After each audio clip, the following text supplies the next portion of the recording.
હાય, ચાલુ થઈ ગયું. તમને ખબર છે ઇમ્પરફેક્શન છે એ બ્રહ્માંડનો ગુણ છે, આખા બ્રહ્માંડનો. મને નહોતી ખબર, મને આજે જ ખબર પડી. તમને ખબર છે હમણાં હું બે કોન્સેપ્ટ, બે થિયરી કે જેને કહેવાય કે બે આઈડિયા, એના ઉપર બહુ વાંચું છું. અને મને એ એટલા બધા તો ગમે છે, એટલા બધા ફેસિનેટિંગ લાગે છે કે જાણે મને એવું લાગે છે કે આપણા દર્શનોમાં એક આઈડિયોલોજી છે જેને કહેવાય રહસ્યવાદ.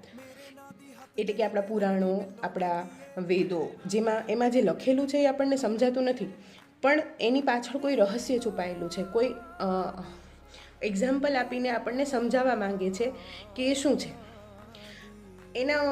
એમાં આગળ રિસર્ચ થતું જોયું ને બે થિયરીઝ અત્યારે ચાલે છે. ફિઝિયોલોજીમાં કહીએ અથવા સાયન્સમાં ફિલોસોફીમાં કહીએ અથવા સાયન્સમાં કહીએ, બંનેમાં ચાલે છે. અને બે છે, એક છે કોન્શિયસનેસ અને એક છે મલ્ટીવર્સ.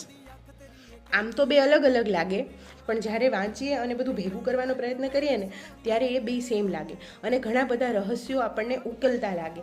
અને એ જે કંઈક જ્ઞાન થવાની, કંઈક જાણી લેવાની જેનો આનંદ હોય ને, એ બહુ મસ્ત, બહુ મજા આવે એવો હોય. અત્યારે તો મારું વાંચન શરૂ છે. હું કોઈક પેલા પર પહોંચીશ, કોઈ તર્ક પર પહોંચીશ, કોઈ તથ્ય પર પહોંચીશ, ત્યારે હું જરૂર તમારી સાથે શેર કરીશ. ત્યાં સુધી મને ફોલો અને લાઈક કરવાનું ભૂલતા નહીં, પ્લીઝ.